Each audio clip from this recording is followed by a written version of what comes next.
और चलिए अब चलते हैं धनबाद कोयलांचल, जहां पर आज कोयलांचल धनबाद में क्या कुछ होने वाला है, क्या खास क्या कुछ रहेंगी प्रमुख गतिविधियां, ये हम जानेंगे समझेंगे। अभी बीते दिनों चंपाई सोरेन ने धनबाद को बड़ी सौगात दी है, कई योजनाओं का शिलान्यास और उद्घाटन किया है। हमारे साथ धनबाद से हमारे संवाददाता राजकुमार जुड़े हुए हैं। राजकुमार, कुछ दिनों पहले सीएम चंपाई ने बड़ी सौगात दी है, आज बताइए कि क्या कुछ खास रहने वाला है वहां पे।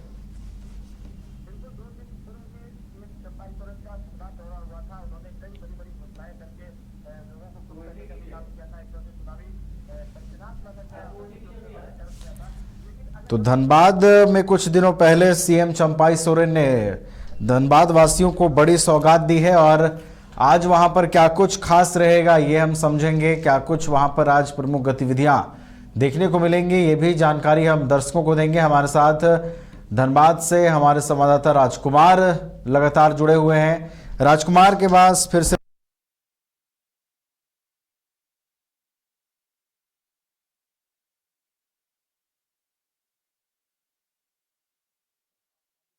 धनबाद कोयलांचल में आज क्या कुछ रहेगा खास, ये हम जानेंगे और समझेंगे। हमारे साथ धनबाद से हमारे संवाददाता राजकुमार जुड़े हुए हैं। राजकुमार, कुछ तकनीकी खामियों की वजह से आप डिस्कनेक्ट हो गए थे, फिर से आप हमारे साथ जुड़ गए हैं। बताइए आज क्या कुछ रहने वाला है खास कोयलांचल की अगर बात करें तो।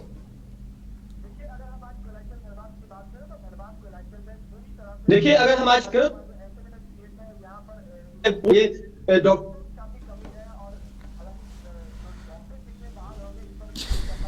कहा था, लेकिन सुपर वो शुरू नहीं हो पा रहा है, ड्यूटी सरकार को करनी है। इसके अलावा अगर हम एसएमसीएच में इलाज की व्यवस्था की बात करें तो कई ऑपरेशन टाले जा रहे हैं डॉक्टरों की कमी की वजह से। एक बोन मेरो ट्रांसप्लांट का भी मरीज है यहाँ पर, जो कि प्लास्टिक अमीनिया की बीमारी से जूझ रहा है और उसे भी आर्थिक सहयोग की आवश्यकता है। कई सांसद विधायक उससे जाकर मुलाकात कर चुके हैं, लेकिन उसे अभी तक आर्थिक सहयोग नहीं मिला है। अगर हम कोयलांचल धनबाद के मौसम की बात करें तो आज जो अधिकतम तापमान है वो 36 से 37 डिग्री तक जाने की संभावना है। न्यूनतम तापमान जो है वो 26 से 27 डिग्री तक रहने की संभावना है। शाम को बारिश हो सकती है, ऐसा मौसम विभाग का कहना है। क्योंकि बंगाल की खाड़ी में निम्न दबाव का जो क्षेत्र है वो बन रहा है और ऐसे में पूरे झारखंड समेत धनबाद में भी बारिश की प्रबल संभावना जताई गई है। इसके अलावा वज्रपात की भी संभावना है, येलो अलर्ट जारी किया गया है।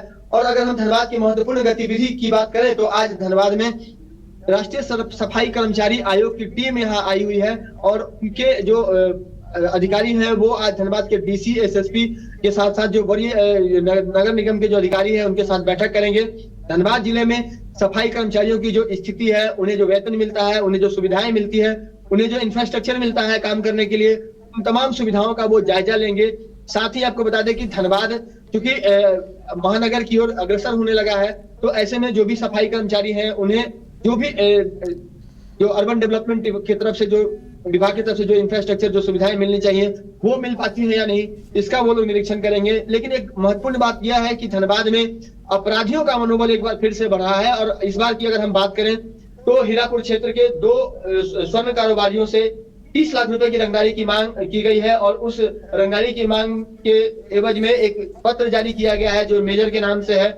और बता दें कि स्वयंभू गैंगस्टर प्रिंस खान की तरफ से बार बार न सिर्फ धनबाद में बल्कि अब तो बोकारो के जो कुछ कारोबारी हैं उनके यहाँ भी धमकियां दी जाने लगी है।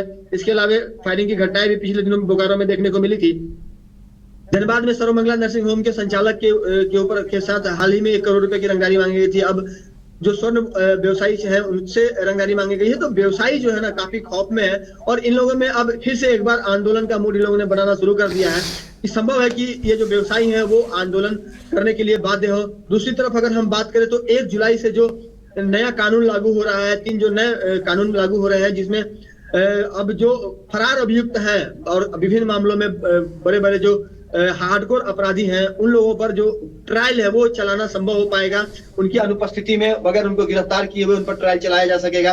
ये जो नए प्रावधान है उसके हिसाब से अगर धनबाद के 3 बड़े जो नाम है अपराधियों में उनकी अगर हम बात करें तो उसमें प्रिंस खान का भी नाम है, एक आशीष रंजन उर्फ छोटू का नाम है जो कि हाल ही में जो धनबाद जेल में हत्याकांड को अंजाम दिया गया था। अमन सिंह जो कि गैंगस्टर खुद भी था, उसकी हत्या की गई थी, उसमें छोटू की संलिप्तता सामने आई थी। इसके अलावे मास्टरमाइंड के रूप में इसकी गिनती हुई थी। इसके अलावे अगर हम बात करें तो प्रिंस खान का नाम आ रहा है। प्रिंस के लगभग अब तक 6 से ज्यादा मेजर के नाम से जो चिट्ठियां जो भेजी जाती है, वो चिट्ठी को लिखने वाले 6 से अधिक लोग अभी तक गिरफ्तार हो चुके हैं। इसके अलावा अगर हम बात करें तो शशि सिंह को भी पुलिस लंबे अरसे से फरारी में वो तलाश रही है, लेकिन वो गिरफ्त में नहीं आ चुके हैं। तो वो ऐसे 3 लोगों पर अब जो है ट्रायल चलाने का जो रास्ता है वह साफ हो जाएगा। इसके अलावा अगर हम धनबाद की बात करें तो धनबाद में कल ही जो धनबाद की उपायुक्त है वो बेलगरिया दौरे पर थी। उन्होंने जो टाउनशिप है झरिया टाउनशिप जो बेलगरिया टाउनशिप जो झरिया पुनर्वास नीति के तहत बनाया गया है, उसमें कैसे अधिक से अधिक लोगों को, जो लोग अग्नि प्रभावित क्षेत्र में रह रहे हैं, उन्हें कैसे यहाँ पर ला करके यहाँ पर पुनर्वासित किया जाए, उनके लिए सुविधाओं की व्यवस्था हो, वहाँ पर अस्पताल और कॉलेज जैसी सुविधाएं, स्कूल जैसी सुविधाएं मुहैया हो सके, इसका उन्होंने आकलन किया है। बहुत जल्द जो लोग अग्नि प्रभावित क्षेत्र में रह रहे हैं उनके लिए एक अच्छी खबर आ सकती है। इसके अलावा अगर हम बात करें धनबाद की तो जिले में कई जगहों पर तैराकी प्रतियोगिता, खास करके दून पब्लिक स्कूल में आज तैराकी प्रतियोगिता का आयोजन किया गया है, जहां पर जिला स्तरीय यह जो आयोजन है उसमें पुरुष और बालिका वर्ग के जो खिलाड़ी हैं, एथलीट है, वो भाग ले पाएंगे। तो ये तमाम चीजें हैं जो आज धनबाद में महत्वपूर्ण चीजें होंगी। साथ ही आपको बता दें कि जो धनबाद जिला प्रशासन है वो जो बालू माफिया है और जो अवैध कोयला माफिया है उन पर भी लगाम लगाने की लगातार कार्रवाई कर रही है। बीती रात की अगर बात करें तो एक अवैध गिट्टी लदा हुआ हाईवा जब्त किया गया है और उस जब्त हाईवे को गोविंदपुर थाने के हवाले कर दिया गया है। देर रात तक पुलिस की जबरदस्त नाकेबंदी की वजह से जो 70 से 80 हाईवा बेजरा घाट में बालू लोड किए गए थे, उन बालू लोड हाईवा को नहीं निकाला जा सका और तमाम जो कारोबारी, जो बालू माफियाओं ने जिन हाईवा को लोड कराया था, वो वापस बालू को अनलोड करके वो हाईवा को खाली लेकर के वापस चले गए। कहीं ना कहीं पुलिस की जो जिंदादिली है, धनबाद जिला प्रशासन की जो जिंदादिली है, धनबाद एसएसपी हरदीप पी जनार्दनन की जो कहीं ना कहीं जो मजबूती के साथ अपराधियों पर पील पड़ने की और माफियाओं पर पील पड़ने की जो नीति बनाई गई थी, उसका कहीं ना कहीं असर रात में देखने को मिला और कोई भी अवैध हाईवा, बालू लदा हुआ हाईवा जो है वह धनबाद में नहीं घुस पाया, जिसकी वजह से जो माफिया तत्व के लोग हैं उनको लाखों की क्षति इस बार देखने को मिली है, उन्हें काफी नुकसान हुआ है। और सबसे बड़ी बात यह है कि सुबह में इक्के दुक्के जो ट्रैक्टर है वो धनबाद की ओर जाते हुए दिखे, लेकिन जो बड़े स्तर पे जो तस्करी हो रही थी, लगातार 22 स्कोप के माध्यम से हम लोग खबर चला रहे थे, इसका एक बार फिर से असर देखने को मिला और धनबाद में बीती रात जो है वह अवैध बालू की जो ट्रांसपोर्टिंग है और जो तस्करी है वो देखने को नहीं मिली। जी बिल्कुल, तो कई तरह की गतिविधियां हैं जो कोयलांचल धनबाद में घटेंगी। आपने जिक्र किया कि एनजीटी की रोक का भी असर अब कुछ हद तक देखने को मिल रहा है। बहुत बहुत धन्यवाद राजकुमार हमारे साथ जुड़ने के लिए और दिन भर की गतिविधियों की अपडेट्स देने के लिए। तो कोयलांचल धनबाद की हम बात कर रहे थे, जहां शहर में कई प्रमुख गतिविधियां हैं जिनका जिक्र हमारे संवाददाता ने किया। इसके अलावा धनबाद में जो सबसे ज्यादा चर्चा की चीज है वो है अवैध बालू खनन, और इस पर एनजीटी ने जो आदेश जारी किया है उसका भी असर देखने को मिल रहा है और कार्रवाई भी आने वाले दिनों में उम्मीद है होती रहेगी। फिलहाल इस बुलेटिन में हमारे साथ इतना ही। आप देखते रहिए न्यूज़ 22। नए अनुभव, जोश और उमंग का बेजोड़ संगम है छोटा नागपुर वाटर किंगडम। यहां आपको पुल पार्टी से लेकर वाटर वेव का होगा एकदम नया अनुभव। सबसे ज्यादा स्लाइड वाला राज्य का पहला वाटर पार्क का नाम है छोटा नागपुर वाटर किंगडम। तो परिवार के साथ आए रातू फन कैसल के पास स्थित छोटा Nagpur water kingdom. Amity university का पटना और रांची कैंपस पिछले कई सालों से लगातार शिक्षा के क्षेत्र में अनमैच्ड एक्सीलेंस प्रदान कर रही है।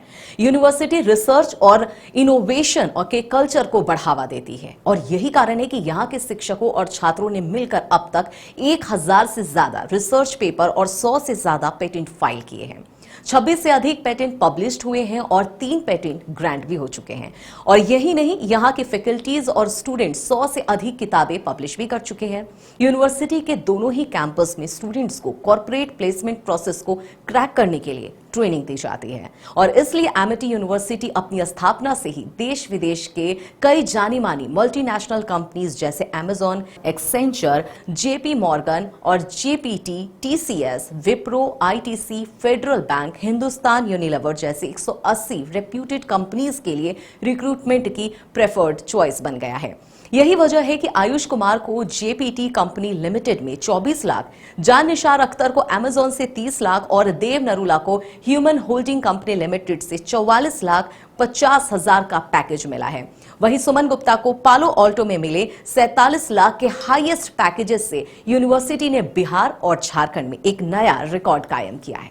घर के लिए ग्रोसरीज की जरूरत हो या चाहिए फल और सब्जी, डेयरी या बेकरी प्रोडक्ट्स चाहिए या beverages, snacks and branded foods चाहिए हो या ब्यूटी प्रोडक्ट्स, अब इनके लिए अलग अलग दुकानों की तलाश हुई खत्म, क्योंकि रांची में खुल गया है केस्टो मार्ट, जो रखे आपका और आपके बजट का ख्याल।